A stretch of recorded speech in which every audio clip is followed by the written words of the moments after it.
बिस्मिल्लाहिर्रहमानिर्रहीम। अस्सलाम वालेकुम। मैं हूं बिशारत राजा, शहर इक़दार से एक और वीलाग के साथ आपकी खिदमत में हाज़िर। नाज़रीन, अदालती बहरान के बाद सियासी बहरान गंभीर होता जा रहा है। खुली आंखों और खुले दिमाग वाले इसका अदराक कर रहे हैं, और वो न सिर्फ अदराक कर रहे हैं बल्कि वो नकारा भी बजा रहे हैं, और वो इसका इजहार भी कर रहे हैं कि हजूर जागिए, कि इससे पहले कि बहुत देर हो जाए। मेजर जनरल ने भी एक चुका देने वाला इंकशाफ किया है, और वो उस वहाँ पर जो शुरका मौजूद थे वो भी दम बखुद रह गए, हैरान रह गए कि ये हुआ क्या है। और यहाँ पर एक नाज़रीन आपको ये भी बताते जाएं कि जो जजेस वाला मामला था उस पर बड़ी एक अहम पेशरफ्त हुई है। उस काफ़िले में मज़ीद लोग शामिल हो चुके हैं, और वो लोग कौन से थे, कौन से हैं, इस पर भी बात करेंगे, आपको बताएंगे। और फिर एक गुज़श्ता रोज़ एक प्रेस कॉन्फ्रेंस हुई थी, उसके बाद एक एफआईआर भी काटी गई थी। वो एफआईआर का जो झूठ है वो बेनकाब हुआ है। इस पर बात करने से पहले मैं आपको एक लतीफ़ा सुनाता हूँ, लतीफ़ा नहीं बल्कि आप उसे कहानी कह लीजिए, कि किसी मुल्क का बादशाह करीबुल मर्ग था। तो उसने कहा कि अब मैं बच नहीं सकता, क्योंकि जान तो जानी है, ज़हर है, कुल्लु नफ्सिन ज़ाइक़तुल मौत, हर चीज़ ने मौत का जायका चखना है।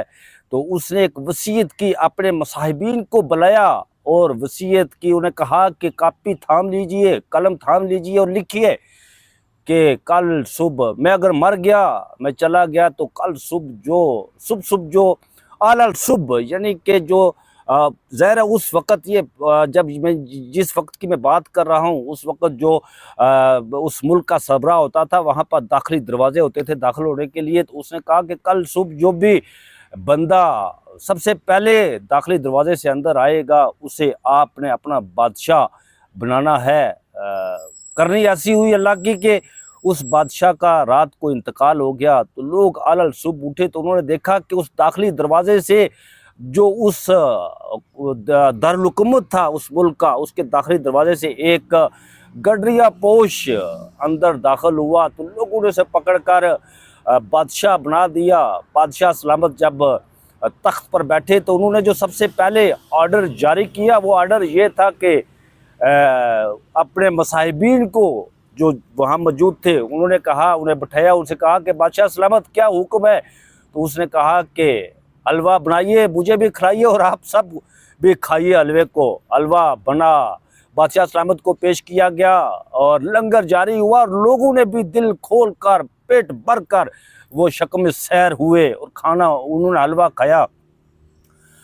वो दिन गुजर गया तो दूसरे दिन फिर ज़ाहिर है वो बादशाह सलामत थे जो पहले जिनका कंट्रोल था उस पर, उस मुल्क पर, वो फोत हो गए। और जब दूसरे ममालिक को पता चला कि वहाँ पर नया बादशाह सलामत आया है, तो उन्होंने उसकी कमज़ोरियाँ जानने के बाद और उस मुल्क के अंदर के जो लोग थे उन्होंने उसकी कमज़ोरियाँ जानने के बाद उसके ख़िलाफ़ आवाज़ बुलंद करना शुरू की। शोर उठा और उसके मुसाहिबीन ने उसके पास गए, उसे कहा कि हजूर वाला, यहाँ पर आपके खिलाफ आवाज़ें उठ रही है, शोर बरपा है, लोग हड़तालें कर रहे हैं, ज़िंदगी का जो पहिया चल रहा है वो रुक गया है, क्या हुक्म है। तो बादशाह सलामत ने कहा कि हलवा तैयार है कि नहीं। तो उन्होंने कहा जी कि हलवा अभी हम तैयार करते हैं। उन्होंने कहा कि ये हलवा तैयार कीजिए, मुझे भी पेश कीजिए और ख़ुद भी खाइए, लंगर आम जारी कीजिए। चनाचा बादशाह के हुक्म की अब कौन जो है वो हुक्म अदूली कर सकता है। हुक्म अदूली करने की सज़ा जो होती है वो फिर आप जानते हैं कि सज़ा क्या होती है। हलवा तैयार किया गया, लंगर आम जारी हुआ, बादशाह सलामत को पेश किया गया। बादशाह ने हलवा खाया, लंबी तान कर सो गया। फिर तीसरा दिन आया तो मुसाहिबीन ने कहा कि हजूर वाला, जो मुखालफीन है उन्होंने कले को अपने हसार में ले लिया है, फौजें चढ़ दौड़ी है हम पर, बताइए कि हम क्या करें। उसने कहा हलवा तैयार है। उसे एक बार फिर पूछा तो उसने कहा जी हजूर वाला, हलवा तैयार नहीं, आपका हुक्म है अभी तैयार करवा देते हैं। उसने कहा कि फौरी हलवा तैयार करवाइए। हलवा तैयार हुआ, बादशाह सलामत को पेश किया गया, मुसाहिबीन को पेश किया गया, लंगर आम जारी हुआ। फिर वही कहानी। और जब मुखालफीन ने कले पर हमला बोला तो جو اس کے چاہنے والے تھے انہوں نے پوچھا کہ بادشاہ سلامت اب تو حملہ ہو گیا ہے، اب کیا کرنا ہے؟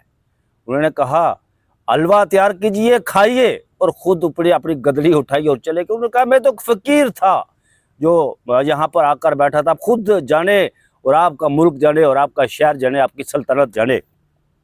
ایسا ہی کچھ نظارہ یہاں پر مملکت خداداد پاکستان میں دیکھنے کو مل رہا تھا جب عدالتی بحران بڑھا، عدالتی بحران میں دراڑیں آئی، ججز میں دراڑیں آئی، تو ہم نے آپ کو خبردار کیا کہ عدالتی بحران بڑھ رہا ہے، ججز میں دراڑیں آ چکی ہیں، عدلیہ کو بازیچہ اطفال بنایا جا رہا ہے، عدلیہ کو سرنگو کیا جا رہا ہے، عدلیہ کو ایگزیکٹو کے تابع کیا جا رہا ہے۔ تو آپ نے کہا نہیں، ہم اس کو کنٹرول کر لیں گے۔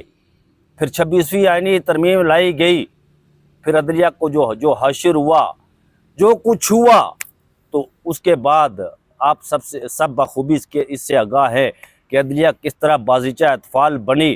لیکن ایک ایسا شخص جو اڈیالہ جیل میں پس زندہ ہے، وہ ادراک رکھتا تھا، اس نے کوشش کی کہ سیاسی راستہ نکالا جائے، مذاکرات کیے جائیں، ایک نہیں 2 بار 6 بار، بار بار وہ مذاکرات کا راستہ نکالتا رہا، مذاکرات کی بات کرتا رہا۔ یہاں پر انتخابات بھی ہوتے ہیں، آپ کو یاد ہوگا ناظرین کہ جب انتخابات ہوئے تو اڈیالہ جیل میں پس زندہ شخص، میری مراد عمران خان صاحب ہے، انہوں نے شروع میں اس پر بہت ہی ان کو تفضات تھے، انہوں نے اپنے مطالبات بڑھائے، پھر ایک کمیٹی، سیاسی کمیٹی بنائی گئی، اپنے مطالبات سے وہ دستبردار بھی ہوتے ہیں، وہ درمیانی راستہ نکالنا چاہتے تھے۔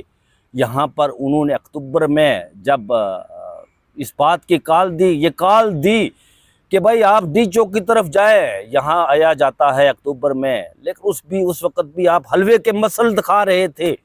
پھر اس کے بعد 26 نومبر کو عمران خان صاحب کے چاہنے والے، عمران خان صاحب کے ایک آواز پر لبیک کہنے والے ان کے کارکن ڈی چوک کی طرف رواں دواں تھے۔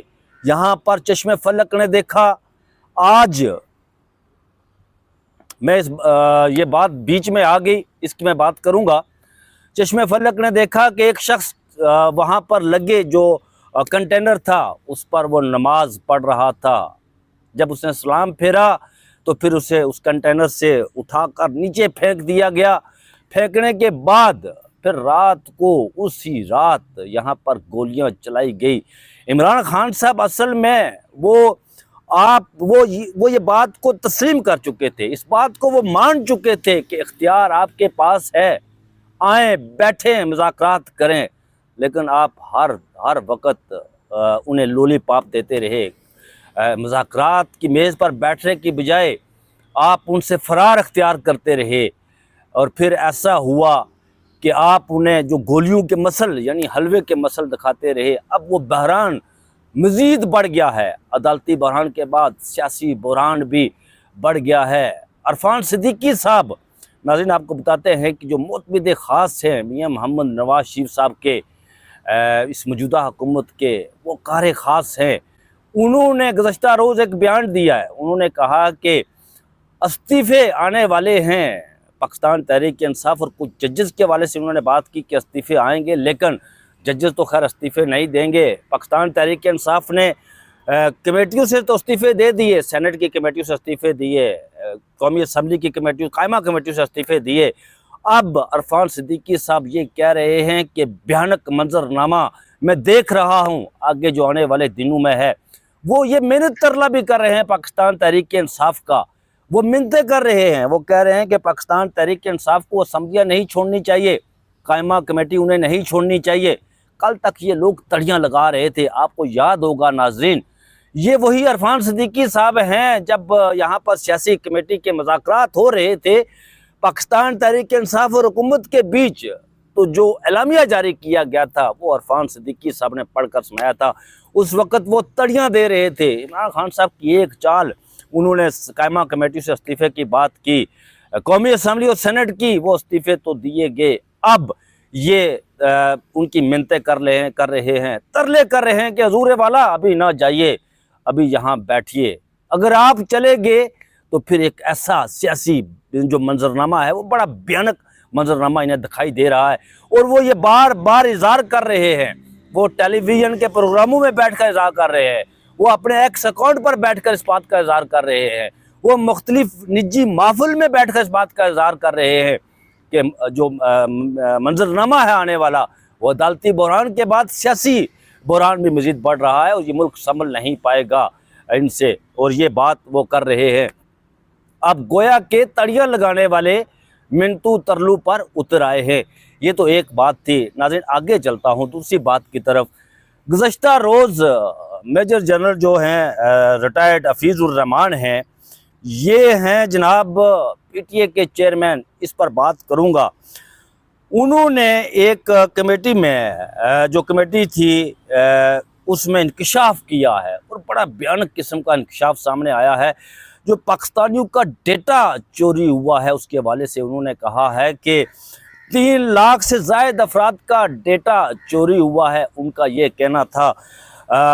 یہ چیئرپرسن جو قائمہ کمیٹی کی چیئرپرسن ہے سینیٹر پلوشہ خان، ان کی زیر صدارت قائمہ کمیٹی آئی ٹی یعنی انفارمیشن ٹیکنالوجی کا وہاں پر اجلاس ہوتا ہے، اور chairman P T a data چوری کے حوالے سے وہاں بریفنگ دیتے ہیں، اور ایسے انکشاف کرتے ہیں کہ اس کمیٹی کے جو شرکاء ہے وہ دم بخود رہ جاتے ہیں، اور وہ کہتے ہیں کہ یہ کیسے ہو گیا ہے۔ وہ کہتے ہیں کہ حج کے لیے اپلائی کرنے والے تقریباً 3 لاکھ افراد کا ڈیٹا ڈارک ویب پر آ گیا ہے۔ چیئرمین پی ٹی اے نے بتایا کہ 2022 میں ڈیٹا ڈارک ویب پر رپورٹ ہوا تھا۔ سمز کا ڈیٹا کمپنی کے پاس ہوتا ہے۔ 2022 میں ہم نے اس بات کی انکوائری کی تھی۔ میرا اپنا سم کا ڈیٹا 2022 سے ڈارک ویب پر ہے۔ یہ میجر جنرل ریٹائرڈ حفیظ الرحمان صاحب ہیں، وہ بتا رہے ہیں کہ جناب میرا اپنا ڈیٹا ڈارک ویب پر پڑا ہوا ہے۔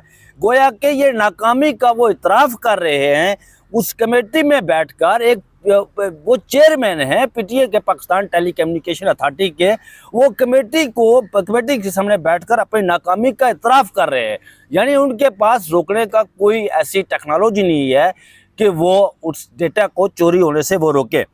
اس موقع پر حکومتی سینیٹر عفران اللہ خان نے کہا کہ ہمیں باہر سے دباؤ ہو رہا ہے کہ پاکستان میں ڈیٹا کو محفوظ بنانے کے لیے قانون نہ بنایا جائے۔ قائمہ کمیٹی نے ملک بھر میں موبائل فون سروس کا معیار نہ ہونے اور بار بار کال ڈراپ ہونے پر بھی برہمی کا اظہار کیا ہے۔ یہ قائمہ کمیٹی کا خیر وہ معاملہ تھا جس میں میجر جنرل ریٹائرڈ نے یہ بات کی ہے۔ ناظرین آگے چل کر آپ کو بتاتے ہیں، ہمارے ایک دوست ہے لاہور سے، وہ صحافی ہیں اشفاق صاحب، انہوں نے کل ایک ٹویٹ کیا۔ یہ ٹویٹ کیا ہے کہ جو ججز والے معاملے پر جو سپریم کورٹ آف پاکستان میں اسلام آباد ہائی کورٹ کے ججز نے جو پٹیشن دائر کی اس اسلام آباد ہائی کورٹ کے فیصلے کے خلاف، جس میں جسٹس جہانگیری کو، طارق جہانگیری صاحب کو جوڈیشل پاورز ان سے لے لی گئی تھی اور انہیں کام کرنے سے روک دیا گیا تھا۔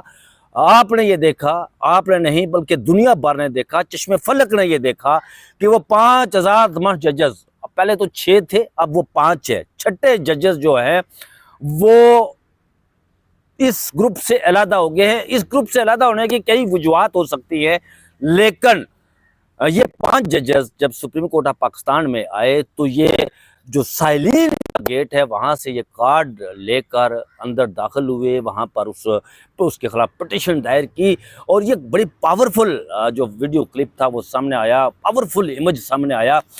تو اس کے بعد ایک ملک میں ایک ہلچل سی پیدا ہو گئی، بھونچال سی کیفیت سی پیدا ہو گئی عدالتی محاذ پر، اور پھر یہ ہوا کہ یہاں پر اصل میں ناظرین آپ کو بتاتے ہیں کہ یہ معاملہ آپ کو جانتے ہیں کہ اسلام آباد ہائی کورٹ کے چیف جسٹس سرفراز ڈوگر صاحب نے یہ اس کیس کا فیصلہ دینے سے قبل انہوں نے ایمان مزاری ایڈوکیٹ کے حوالے سے جو باتیں آبزرویشن ریمارکس دیے تھے ہائی کورٹ کے اندر، اس مدعے سے یہ توجہ ہٹانے کے لیے یہ سارا معاملہ ہوا۔ یہ ٹھیک ہے، وہ اس مدعے سے توجہ ہٹ گئی، ہٹنے کے بعد جب یہ آئے تو سارا معاملہ پھر اس ججز پر آن پڑا۔ تو لاہور سے ہمارے صحافی دوست نے ایک ٹویٹ کیا، انہوں نے کہا کہ ان سے آزاد ججز سے کے ساتھ سپریم کورٹ آف پاکستان کے کہیں اور ججز بھی آن ملے اس قافلے میں شامل ہو گئے۔ نہ صرف سپریم کورٹ آف پاکستان کے بلکہ انہوں نے Lahore high court, Sindh high court, Balochistan high court, Peshawar high court के भी जजेस का जिक्र किया कि इस काफिले में शामिल होंगे। ये भी कहा गया कि इस काफिले में वकला भी शामिल होंगे, सिविल सोसाइटी के जो एक्टिविस्ट है वो भी शामिल होंगे, दानश्वर भी शामिल होंगे, साफ़ी भी शामिल होंगे, और ये काफिला बढ़ता जा रहा है। ये बात की है उन्होंने और कहा है कि ये काफिला अब रुकेगा नहीं, ये तहरीक अब रुकेगी नहीं जब तक वक्त के मुल्क में रूल ऑफ लॉ की बहाली न हो। ज़ैद गशकोरी साहब ने भी, नाज़रीन मैंने आपको गुज़िश्ता व्लॉग में बताया था, ज़ैद गशकोरी साहब ने भी ट्वीट किया था कि एक तहरीक उठने को है, जो रूल ऑफ लॉ की पूरा होमवर्क उसके हवाले से मुकम्मल किया गया है। और ये बात उन्होंने ये भी कहा था कि इस्तीफों के हवाले से भी, जिस तरह अरफान सिद्दीकी साहब ने इस्तीफों के हवाले से भी बात की है कि इस्तीफे आने को है, अगर इस्तीफे आ गए तो बहुत बड़ा सियासी बहरान पैदा हो जाएगा मुल्क के अंदर। तो ज़ैद गशकोरी साहब ने ये अपने ट्वीट में दावा किया था कि मलक रियाज तक पैगाम पहुँचाया गया है और मलक रियाज साहब से तमाम मामला सेटल करके एक तारीख उठने को है। इसमें तमाम पाकिस्तान की ज़िंदगी के तमाम जो शुबा हैं उसके तमाम लोग, सरकर्दा लोग इसमें शामिल होंगे और ये तारीख चलेगी। उन्होंने ये कहा कि अगले साल, उन्होंने यहाँ तक दावा किया कि अगले साल जून में इंतखाबात होने जा रहे हैं, ये बात उन्होंने की। लेकिन यहाँ पर नाज़रीन आपको बताते चले कि यहाँ हर मामला उल्ट पड़ रहा है। जिस तरह ईमान मज़ारी के उस मामले से तवज्जो उठाने के लिए एक नया मामला खड़ा हुआ और वो उससे ज़्यादा सख्त मामला हो गया, वो उससे ज़्यादा लाइमलाइट में आ गया। ईमान मज़ारी का तो मामला चल रहा था, वो उन्होंने हरासमेंट की दरख्वास्त भी दायर की थी इस्लामाबाद हाई कोर्ट में। जस्टिस समन रफत इम्तियाज़ उसकी बेटी की सरबराह थी, वहाँ पर भी chief justice Islamabad high court justice Sarfaraz Dogar साहब ने वो जल्दबाजी में एक ब्लंडर किया था, उन्हें उनके ओहदे से हटाकर जस्टिस राजा इनाम अमीन मनास एडवोकेट, जो एडिशनल जज है, अभी तक वो पक्के भी नहीं हुए हैं, और उन्हें कमेटी का सरबराह बनाया गया था। ये भी एक ब्लंडर हुआ था और ये भी उनके गले में पड़ गया था। और फिर जब देखा कि सुप्रीम जुडिशल काउंसिल में भी उनके खिलाफ शिकायत दायर की गई हैं, तो उन्होंने ये मामला किया कि जस्टिस तारिक जंगीरी को काम से रोक दिया और उस मामले से तवज्जो उठाने के लिए। लेकिन ये मामला ज़्यादा लाइमलाइट में आ गया उससे जो है ईमान मज़ारी वाला था। अब फिर ये हुआ कि गुज़श्ता रोज़ जब सुप्रीम कोर्ट ऑफ पाकिस्तान में इस्लामाबाद हाई कोर्ट के जजेस आए, तो एक Islamabad high court bar association के जो प्रेसिडेंट हैं वाजिद गिलानी साहब, नाज़रीन ये पहली बार हुआ है वहाँ पर इस्लामाबाद हाई कोर्ट की हदूद के अंदर, वहाँ पर जो वीडियो सामने आ रही है उसमें कहीं गालिम गलोच का जिक्र नहीं है, उसमें कोई आपको चाकू छुरी दिखाई नहीं दे रहे, उस वीडियो में आपको कोई तोप दिखाई नहीं दे रही, उसमें कोई रॉकेट लॉन्चर दिखाई नहीं दे रहा। वो FIR कटवाते हैं जी। ईमान मज़ारी एडवोकेट, हादी अली चट्ठा एडवोकेट, इंतज़ार हसन पंजोथा एडवोकेट और दीगर बहुत सारे वकला के खिलाफ कि भाई छुरी लेकर आ गए, कांटे लेकर आ गए, पता नहीं क्या क्या लेकर आ गए। लेकिन जो वीडियो सामने आई हैं उसके मुताबिक तो उनके पास कोई चीज़ नहीं थी, वो झूठी FIR बेनकाब हुई। कराची बार और मुल्क भर की जो बार एसोसिएशन है उन्होंने इस मामले को उठाया है और कहा है कि वाजिद गिलानी साहब ने जो FIR करवाई है ये उनके गले में पड़ गई है। अब ये जो भी काम कर रहे हैं वो उल्टा उनके गले में पड़ रहा है। वाजिद गिलानी साहब इमरान खान के साहब के नाम पर वोट लेते हैं, इमरान खान साहब के नाम पर वोट लेकर जब वो हल्फ उठाते हैं, हल्फ उठाने के बाद जब ईमान मज़ारी एडवोकेट वाला मामला या पाकिस्तान तहरीक इंसाफ से या वकला के वाले से या बुनियादी हकूक़ के वाले से जो भी मामला आता है, Islamabad high court bar association की तरफ से कोई प्रेस रिलीज जारी नहीं होती, कोई एक प्रेस रिलीज जारी नहीं होती। ईमान मज़ारी वाला मामला होता है तो पाकिस्तान भर की जो बार एसोसिएशन है उनकी तरफ से प्रेस रिलीज जारी होती है, लेकिन Islamabad high court bar association press release जारी नहीं करती, चूँकि वो पलाटू के पीछे पड़े हुए हैं, कई और मामलात के पीछे पड़े हुए हैं। तो ये मामला उनके गले में पड़ गया। अब ये सुनने में आ रहा है कि वो पाँव पड़ गया और कह रहे हैं कि इसे बार की हद तक इस मामले को निपटाया जाए, इसको हल किया जाए, क्योंकि पाकिस्तान भर की तमाम बार कौंसिल से जो प्रेस रिलीज जारी की है, वाजिद गिलानी साहब को इस मामले में लेने के देने पड़ गए, झूठी FIR करवाई गई और ये बेनकाब हुई है झूठी FIR, उनका झूठ बेनकाब हुआ है। कहते हैं कि झूठ के पाँव नहीं होते, सच को हमेशा दुआम होता है और सच जो है वो सर चढ़ कर बोलता होता है। मेरी माँ कहती होती थी कि पल्ले होवे सच तो कोठे पर खल के नच, तो यही मामला कुछ यहाँ देखने को हमें मिला है कि यहाँ पर झूठ उनके बेनकाब हुआ और अब वो कह रहे हैं कि हम इसको बार एसोसिएशन के حد تک اس معاملے کو حل کریں۔ تو ناظرین، جسٹس طارق جہانگیری کی جو درخواست تھی اس کو بھی نمبر لگ چکا ہے، الاٹ ہو چکا ہے۔ کمنگ ویک میں جب میں یہ وی لاگ کر رہا ہوں تو اس وقت تک جو کاز لسٹ جاری ہوئی تھی اس میں وہ کاز لسٹ میں ابھی تک جو درخواست ہے اس کی ہیئرنگ ہوگی یا نہیں یہ جاری نہیں ہوا تھا، لیکن ممکن ہے کہ جب تک آپ یہ ویلاگ سن رہے ہوں گے اس وقت تک اس کیس کو کس عدالت کے سامنے لگے گا یا نہیں لگے گا وہ کاز لسٹ جاری ہو جائے گی، سپلیمنٹری یا ارجنٹ کیس کے طور پر وہ جاری ہو سکتی ہے۔ یہ تھی لیٹسٹ اپڈیٹ جو میں نے آپ کے سامنے رکھی ہیں۔ مجھے دیجیے اجازت، اپنا بہت سارا خیال رکھیے گا، اللہ حافظ۔